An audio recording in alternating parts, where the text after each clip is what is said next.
Para hablar de feminismo, hoy contamos con María Jovichó, coordinadora de Jóvenes de Izquierda Unida y miembro de la coordinadora federal de Izquierda Unida. Buenas noches, Mariana, muchas gracias por estar con nosotros.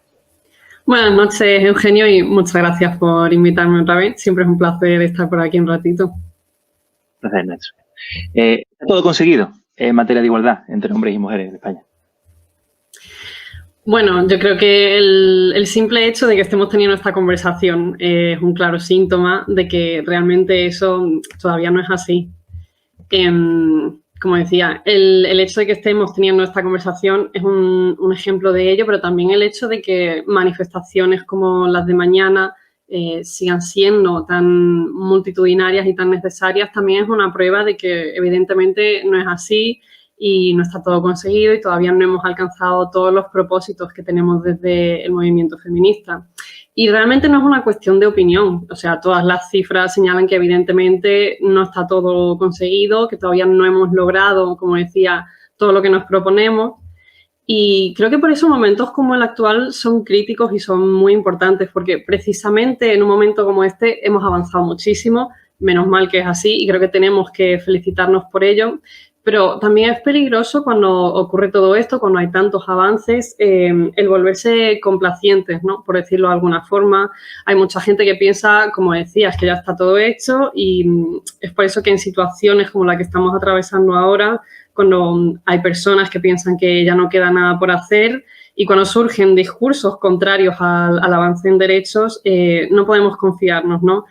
Y es lo que ocurre, cada vez que avanzamos en derechos tenemos que lidiar con sectores de la sociedad que dicen, uy, esta gente está avanzando demasiado y esto nos asusta un poquito. Por eso creo que eso, tenemos que seguir conquistando algunos derechos que todavía están pendientes y tenemos que asegurarnos de que todo aquello que ya hemos conseguido sigue siendo así.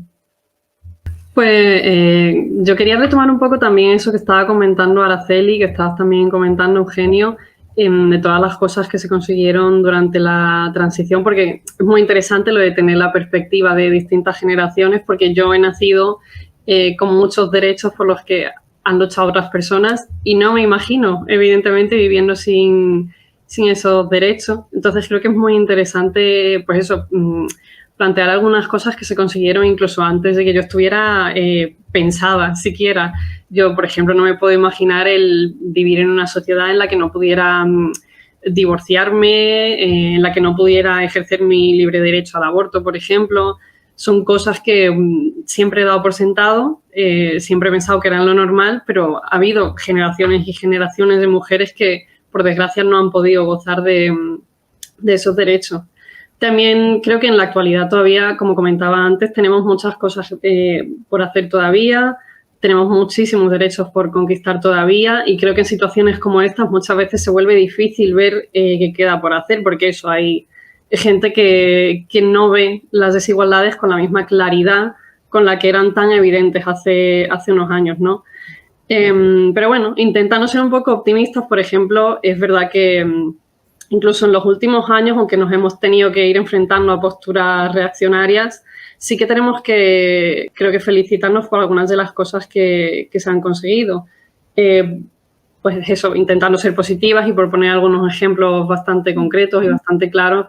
Creo que el ejemplo de la última reforma laboral está siendo algo de lo que tenemos que hablar, porque en la última reforma laboral se avanza mucho y, como decía, creo que hay que celebrarlo en materias que son muy importantes porque nos han afectado históricamente a las mujeres. O sea, con esta nueva reforma laboral, por ejemplo, se ataca mucho el tema de la temporalidad, que ya hemos estado comentando, es algo que nos afecta mucho a las mujeres y concretamente a las mujeres jóvenes nos ha afectado muchísimo. Por ejemplo, las altas y las bajas de menos de 30 días ahora van a tener una penalización que hace que sea menos rentable el hacer trabajos precarios. Y creo que esta perspectiva de clase es muy importante cuando estamos hablando de feminismo también. Temas como la subida del salario mínimo interprofesional, de nuevo, es una cosa esencial y que nos afecta muchísimo a las mujeres jóvenes. También, por eso, como decía, creo que es importante el tener todas estas distintas perspectivas generacionales en el debate. También el tema de introducir los planes de igualdad en las empresas, que se vuelve obligatorio, creo que si no me equivoco, en las empresas de más de 50 trabajadores, todo el tema de la inspección laboral, porque al final esta división del trabajo en base al género es una de las cosas que más hace ahondar la desigualdad entre hombres y mujeres. Entonces, bueno, como decía, es verdad que también en los últimos años hemos sido testigos de muchísimos retrocesos y yo opino que con los distintos gobiernos del Partido Popular ha habido ataques directos y frontales a la autonomía de las mujeres hacia sus propios cuerpos, como decía, por el tema del derecho al aborto, etcétera. Y actualmente el Instituto de las Mujeres está llevando un trabajo a cabo enorme en un proceso de diálogo con distintas entidades sociales para recoger distintas demandas con respecto, como decía, a la interrupción del aborto. Porque en los gobiernos anteriores que hemos tenido con el Partido Popular, por ejemplo, se limitaba ese derecho a las mujeres de 16 y 17 años que necesitaban permiso paternal o maternal. También se está trabajando por eliminar los días de reflexión, que son obligatorios, y también se está luchando por algo que es muy importante y que afectaba a muchísimas mujeres todo este tiempo, que es el tema de la objeción de conciencia, que no puede suponer un obstáculo para que podamos ejercer el derecho a nuestra propia autonomía sobre nuestros propios cuerpos, ¿no? Y que se garantice realmente desde la sanidad pública, porque también hemos visto que hay muchas situaciones en las que este derecho no se nos garantiza en nuestro propio territorio, que tiene que haber traslados para poder ejercerlo. Y, bueno, pensamos que evidentemente esto no puede ser así.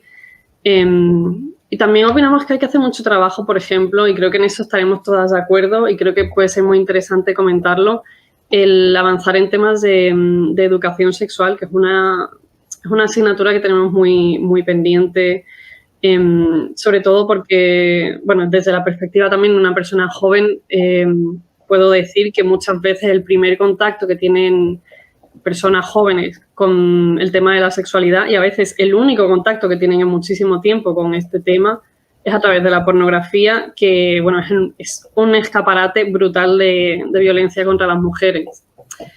Un tema muy interesante, porque está hablando mucho, abriendo muchos melones, digo, vamos a... Tal, pero es verdad que el tema del porno y tal es un tema interesante atrás. Pero si te parece, voy a dar la palabra a Carolina, ¿vale? A ver qué piensa todo aquello que hemos...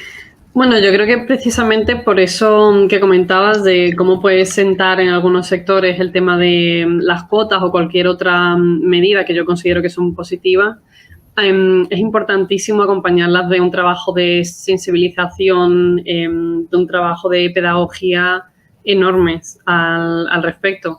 Porque creo que en realidad es fácil de explicar, y lo estaba comentando Araceli, el hecho de que si las cuotas son necesarias no es porque nosotras no seamos lo suficientemente buenas para llegar a ciertos sitios. Es porque aunque tengamos esa formación, esa dedicación, esas actitudes, existe un sesgo machista que hace que muchas veces, por muy capacitadas que estemos, incluso cuando estamos más capacitadas que otros hombres para ciertas cosas, se les den a ellos ciertas responsabilidades, ciertos cargos, se les dé más visibilidad. Y creo que es muy evidente que hasta que no cambie la mentalidad vamos a estar perdiendo como sociedad, ¿no? Si no conseguimos que mediante esas cuotas no nos perdamos todas esas cosas que muchas mujeres podríamos estar aportando simplemente por ese sesgo, ¿no? Porque las cuotas no consisten en que se le dé nada a ninguna mujer que tenga menos formación que otro hombre. En lo que consiste precisamente es en no perder esa oportunidad de contar con mujeres a las que a lo mejor estamos echando para atrás como sociedad, simplemente por el hecho de que tenemos este sesgo de que por mucho que una mujer esté preparada, tendemos a pensar de forma automática en los hombres para ciertos trabajos concretos, para ciertos cargos concretos, y al final es como todo lo que estábamos comentando, son sesgos, son roles, son estereotipos, y es todo una cosa completamente social y completamente cultural. Entonces sí creo que es importante que cuando se toman medidas tan contundentes se haga muchísima pedagogía y muchísima sensibilización en este sentido. pero con esto y con muchísimos otros temas. Retomando un poco otras cosas que habéis comentado, que han comentado Araceli y Carolina, me parece que la pedagogía es esencial, no solo ya cuando se toman medidas políticas como esta, sino con todos los otros temas relacionados con igualdad. Estáis mencionando el tema de los liderazgos y yo creo que es importante, y también lo estabais diciendo, recalcar que no es que las mujeres por naturaleza vayamos a ser mejores líderes porque seamos más amables o porque tal y cual. El ejemplo que habéis puesto, que es el más evidente, el de Margaret Thatcher, pues es un claro ejemplo de que el hecho de que seas mujer no te hace inherentemente llevar a cabo políticas más igualitarias o políticas feministas o políticas que sean beneficiosas para la mayoría social. Entonces, creo que también es importante hacer pedagogía en ese sentido, ¿no? En el sentido de que las mujeres no somos seres de luz tampoco y este paternalismo, machismo benevolente que se tiene muchas veces, y creo que de forma accidental, también nos la juega muchísimo en la contra. Creo que lo importante es señalar que somos iguales y deberíamos tener los mismos derechos y que las mujeres no somos, pues eso, ni más amables, ni no hemos roto un plato en nuestra vida por el hecho de ser mujeres, ¿no? También me parece que dentro del feminismo es un mensaje que tenemos que combatir, esto de reducir a las mujeres muchas veces a estereotipos que en principio podemos pensar que de hecho son buenos o que son positivos, pero que en realidad están incidiendo mucho en esa diferenciación que hacemos entre un género y otro. A ver, yo creo que vamos a estar todas de acuerdo en que evidentemente no hace falta ser madre. Yo de hecho no tengo pensado hacerlo para sentirse plena, ni para ser realmente una mujer, ni nada de esto, y que es una opción tan válida como cualquier otra. Igual de válido es que en lugar de querer parir, quieras adoptar. Quiero decir, como también estábamos mencionando, existen muchos modelos distintos de familia y además pienso que este modelo de familia tradicional nuclear es muy, muy, muy contraria a todos los avances que queremos lograr por la igualdad de género. Perdona que te corte un momentito. ¿Y el tema de la familia de la gestación subrogada también entra dentro de esto? Bueno, eso ya tuvimos un debate, de hecho, podría dar para otro perfectamente. Pero eso, como decía, no me parece que sea un requisito ni para ser mujer ni para ser feliz y es una opción como cualquier otra. De hecho, me llega a parecer bastante problemático cuando se ensalza o se romantiza el tema de la maternidad, ¿no? Creo que es una cosa a la que hay que darle importancia para quien la quiera. Creo que es una experiencia, evidentemente, que tiene que ser muy bonita y que muchísimas mujeres y muchísimas personas con capacidad de gestar pueden apreciar profundamente, pero me parece que no es una cosa para todo el mundo y me parece, de nuevo, que es peligroso como el reivindicar constantemente la maternidad, porque muchas veces parece que nos echamos piedras sobre nuestro propio tejado, ¿no? Al reducirnos a las mujeres a eso, ¿no? Y que una vez más podemos caer incluso en estar ahondando en las diferentes percepciones que tenemos entre lo que es un hombre, lo que tiene que ser un hombre y lo que es una mujer y lo que tiene que ser una mujer. Y que precisamente si estamos luchando en pos de una igualdad de género, tenemos como que dejar de reivindicar qué cosas son esencialmente femeninas y qué cosas son fundamentalmente masculinas. Pero sí me parece que es un tema muy interesante porque, como decía, yo es que nunca he querido ser madre, nunca me lo he planteado realmente. Y creo que eso, tenemos que respetar mucho el no querer serlo como una opción igual de válida que cualquier otra, pero también me parece importante señalar que en este país hay muchas mujeres que, aunque quieren ser madres, no se lo pueden permitir. Porque hemos estado hablando del tema del aborto, que es un derecho fundamental que tiene que estar cubierto, pero creo que no se habla suficiente de eso, de que muchas veces esta tasa de natalidad tan baja que tenemos se debe a las condiciones totalmente precarias en las que vivimos toda la clase trabajadora y especialmente las mujeres, sobre todo mujeres jóvenes y mujeres de mi generación que ya se van planteando lo de tener hijos o tener hijas, es que no pueden siquiera soñar con ello porque no tienen en mente siquiera tener un trabajo estable o eso, tener un plan de vida lo suficientemente estable como para poder ponerse en ese escenario, ¿no? Y ya cuando estás rozando los 30, sí que dices, buah, pues es que había generaciones anteriores que a mi edad ya tenían como toda su vida, ¿no? Planificada, tenían un contrato que les permitía pues pensar a largo plazo, que les permitía pagar el alquiler sin problema. Y creo que por eso también tener en cuenta la perspectiva de clase es una cosa fundamental, ¿no? Creo que no podemos reducir a las mujeres a ser madres, pero que evidentemente tenemos que poner muchísimas más facilidades para que la maternidad sea más fácil de llevar.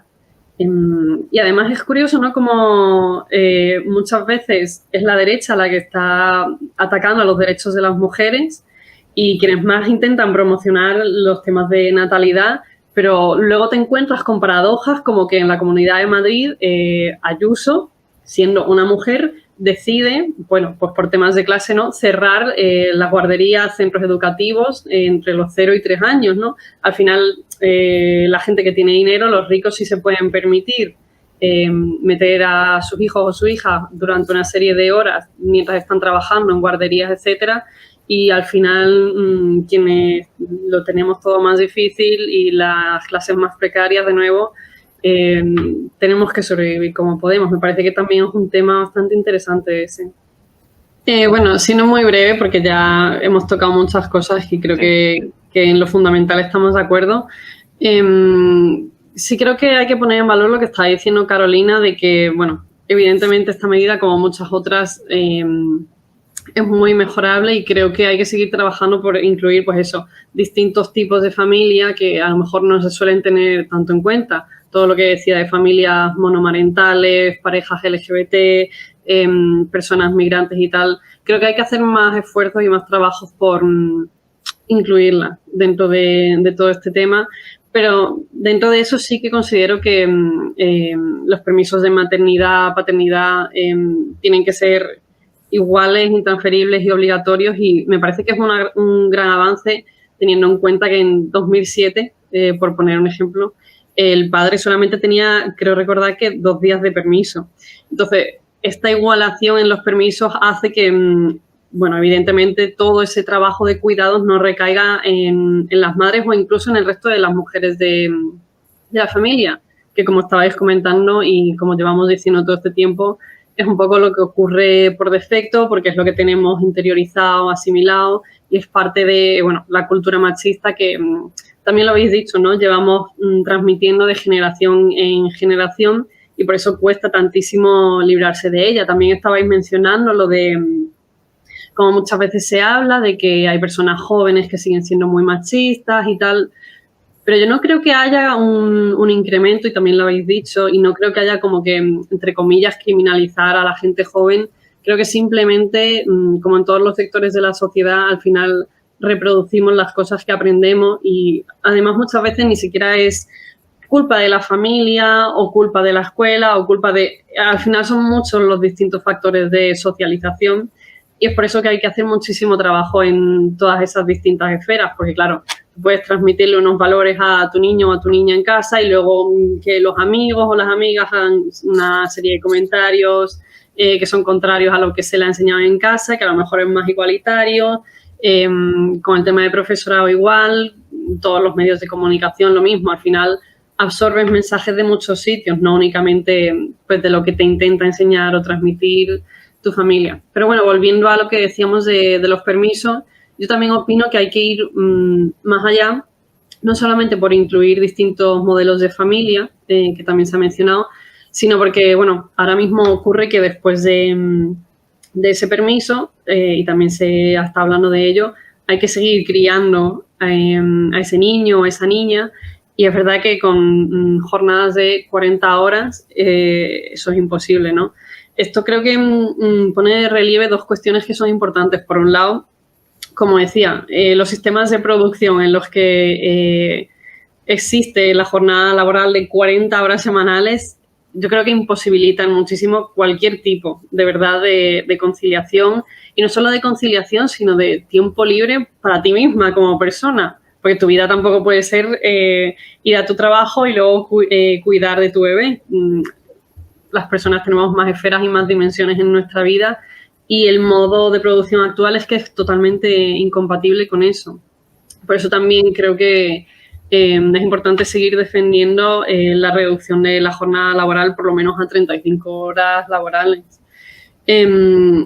Por otra parte, creo que también se pone de relieve que al final, y también se ha dicho aquí, somos nosotras, somos las mujeres quienes nos vemos obligadas a terminar abandonando nuestros trabajos. Muchas veces no queda otra opción, por eso, porque cuando se acaban los permisos, el niño no está de pronto o la niña no está de pronto criada. Y como decía, a veces el trabajo a tiempo completo es incompatible por completo con el cuidado de los niños y las niñas.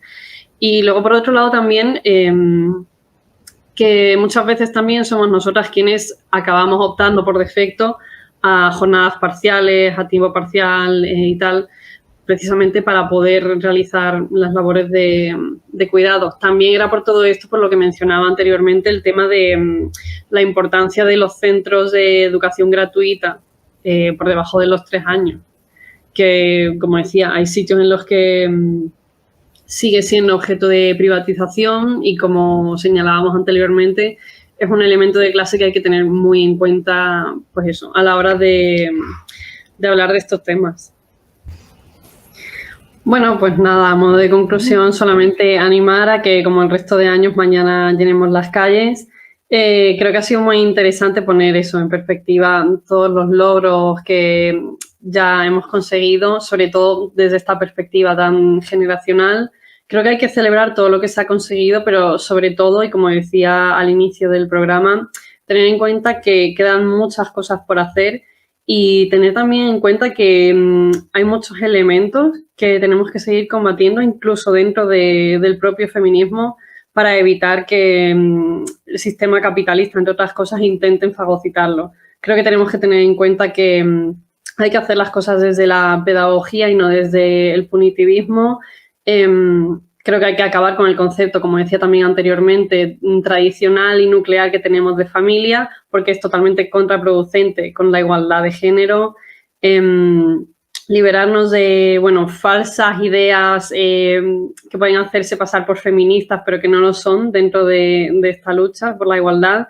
Y también librarnos de otras cosas que hemos comentado en el programa, como esencialismo, fundamentalismo, etcétera, que son mensajes cargados al final de una esencia neoliberal que nos impide seguir avanzando. Creo que la lucha feminista tiene que ser inclusiva, no solamente con las mujeres trabajadoras, que es evidente que es el foco, ¿no?, de este movimiento, pero con las mujeres trans, con las mujeres racializadas y con las mujeres LGBT, que al final sufrimos todo este cruce de opresiones varias. Así que, bueno, eso, como el resto de años, mañana a llenar las calles y a seguir trabajando el resto del año por una sociedad más igualitaria.